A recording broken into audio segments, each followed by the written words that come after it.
Now, I love Harbor Freight, but we all know they have some things that are actually terrible.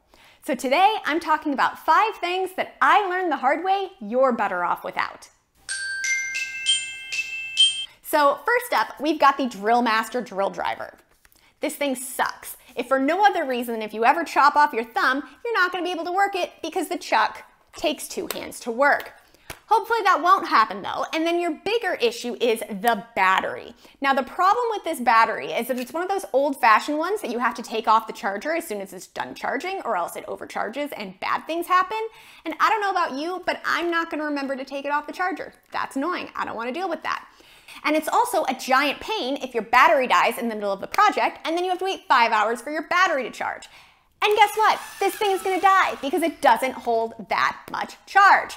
This little palm sander was the very first sander I ever owned. And for a really long time, I hated sanding because it never seemed to do anything and it took forever. So what was the point?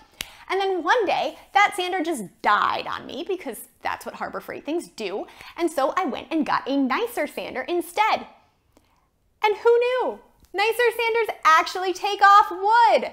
Shocker. So next is the Sandpaper, and I should be specific here because I actually like their belt sander sandpaper a lot. It's the sheets that they sell that I'm not a big fan of. And the main reason for that is that the paper part of it is really flimsy. It tears super easily, and that makes the sandpaper last a quarter of the amount of time it's supposed to.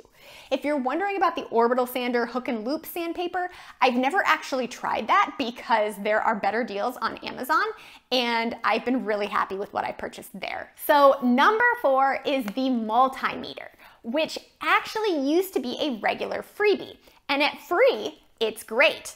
The problem is that Harbor Freight has really cut back on their freebie coupons lately, and I actually think it's been almost a year since I've seen very many of them at all. And so that means you're probably going to have to pay $7 for this thing, and it falls apart really quickly, which encourages you to do super safe maneuvers like that. So, probably not worth it. But you know what is worth it? Hitting the like button below, because A, it's always free, and B, it helps me a lot. So thanks in advance. So finally, let's talk about batteries. Harbor Freight sells 24 packs of AAA batteries for $2 to $3 each, which if you're thinking that sounds like a great deal, yeah, 2016 me thought so too. At the time, I was teaching AP Calculus to a bunch of kids who were really bad at bringing batteries for their calculators. And so I stopped by Harbor Freight, picked up one of those 24 packs, and then went to school the next day and handed them out like candy to any kid who didn't have batteries. And at the time, it was great.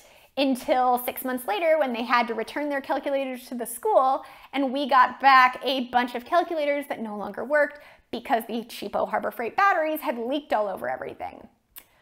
Luckily, the school did not charge me, and the school did not charge the kids, but to this day, I still feel really bad about that. So if you shop at Harbor Freight, make sure you avoid these items, and go check out the video full of Harbor Freight hidden gems. Thanks, and I'll see you next time.